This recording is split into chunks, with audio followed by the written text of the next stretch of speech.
ko partager gën ko liker su ko defee mbokk yi mën tey ko damay commencer ki nga xamante ne moom mooy monsieur le ministre démb on a encore vécu rendez-vous yu am solo ci assemblée nationale ñu yàgg fekkee li nga xamante ne moom mooy ay séances yu mel nii waaye kat le PM toujours égal à lui-même lan la Ousmane Sonko def démb la convaincre encore ci moom démb.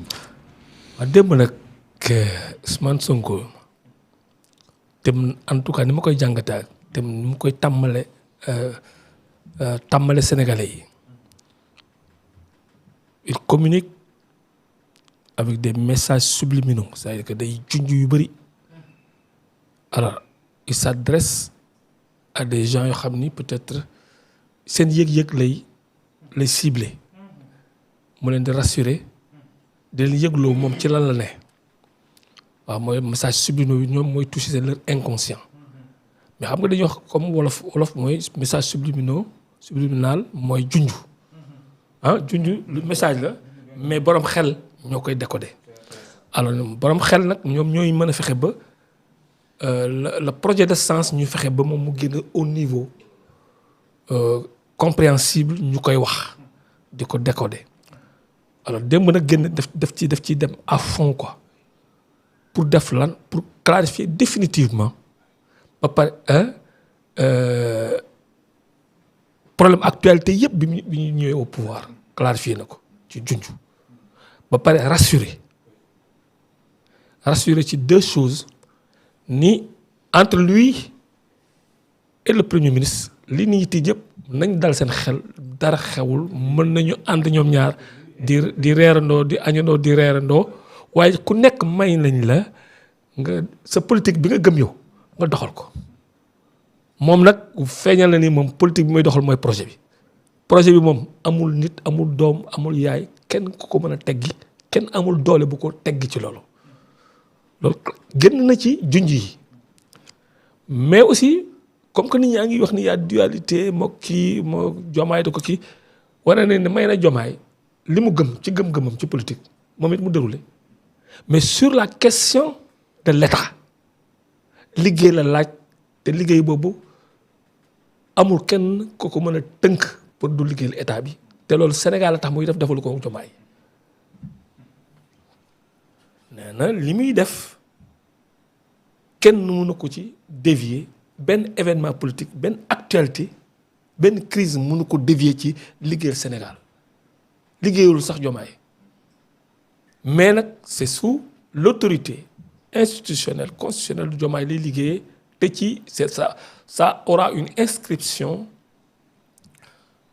dans son bilan de jomaay donc loolu séddee na ko jomaay ni kon li ma lay liggéeyal c'est pour toi mais je le fais pour le peuple c'est pourtant pour ton bilan mais je le fais pour le peuple et c'est ça mon engagement mun nag revenir sur les fondamentaux de principe ni ñun dañu dénkoon projet moom lañ jaay ak Sénégalais yi c'est pas normal on ne peut pas comprendre ñu jaayee loolu ba gars yi jënd ko fal ñu ñëw au pouvoir di def leneen loolu pour lui c'est de la trahison moom loolu kenn ko ci gis loolu clarifié na ko aussi c'est dur c'est sec mais il a voulu le dire pour rassurer le peuple ñi toog di kii mu leen rassurer wu nañ ma jàppale ci liggéey bi parce que y avait le 8 avant le 8 après le 8 après le 8 mooy la clarification finale et définitive donc débat xajutu fi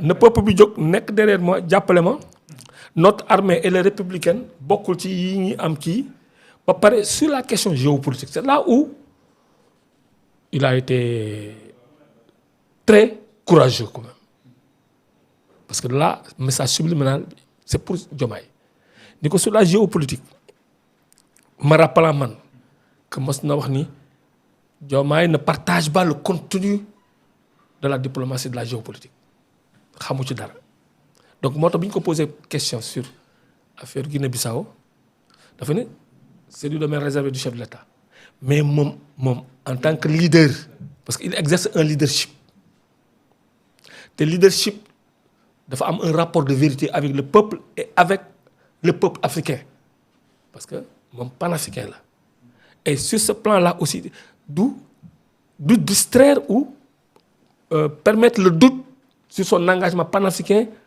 au peuple, à la jeunesse africaine. Sur la question du Guinée-Bissau, combine là.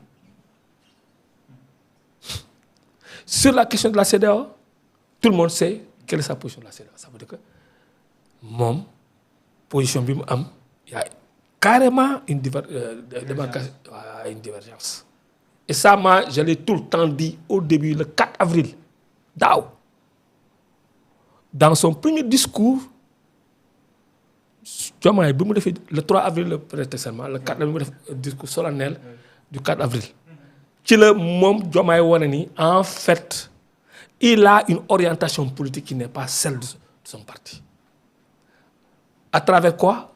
Momi day lancé un message subliminaux. De son code décodé. Ñom ñep dañ koy sanante. Mais dem nañ ba lolu son ko def gon clarification clarifier nako légui définitivement. Message subliminaux amatut. Message subliminaux moy la premier discours mu génné la figure emblématique de référence pour lui, Mouni Senghor. Il ne cite pas Mamadou Dia. Ça, c'est un conflit des référentiels historiques. Parce que qui nous dit comme référence Senghor m'a éliminé la référence de Diomaye, de Sonko. Senghor m'a éliminé Mamadou Dia. M'a trahi ça.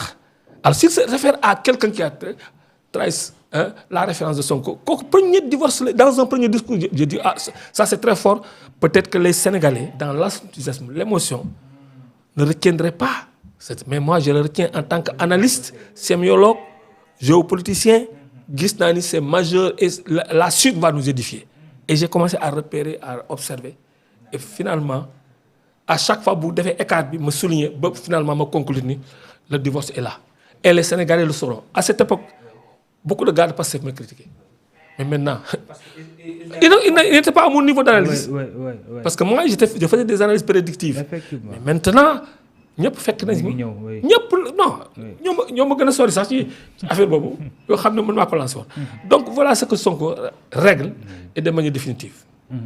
Nee na le plan de redressement est la clé de la solution radicale. Ku am une proposition meilleure na ko proposer. Parce que dañu am ndono dañuy def des handicaps légués, handicap financier légué mooy déficit budgétaire, endettement, surendettement, crise de l'endettement. Dans une situation d'un grand appauvrissement du Sénégal, face à ça, où tu es exposé à ne plus pouvoir lever des fonds dans le marché financier, qu'est-ce qu'il faut faire comme redressement? Mais c'est compter sur compter sur les ressources domestiques concernées sur le Sénégalais. Mais il précise, et ça il le dit, et moi je l'avais dit aussi. Pour faire ça, il faut du leadership. Parce que là, tu fais supporter à ta population des coûts de transition, des coûts sociaux de transition, coûts économiques. Moi, le son que je dis, ni réussir le lieu, de sacrifier une génération. Moi, je l'appelle coûts sociaux de transition. Et je l'ai dit aussi écrit. Ça veut dire que moi, je le suis, mais j'utilise des concepts pour mieux expliciter les Sonko de Djunju dans ses messages subliminaux. Et je crois qu'aujourd'hui, je trouve que Sonko, franchement, il me m'étonne encore. Et tu as un peu résumé les xew depuis le 3 avril. Depuis le 3 avril jusqu'à présent. Lo xamni leeragul ci beut nit ñi. Sonko diko dund ci biir ci suuf. Après mu ñëw diko junj ci ay wax. Légui mu génn nak def une grande démonstration wone ni le peuple est avec moi. Je contrôle l'Assemblée nationale. Maintenant j'impose la clarification. Effectivement. Et la clarification il a obtenu.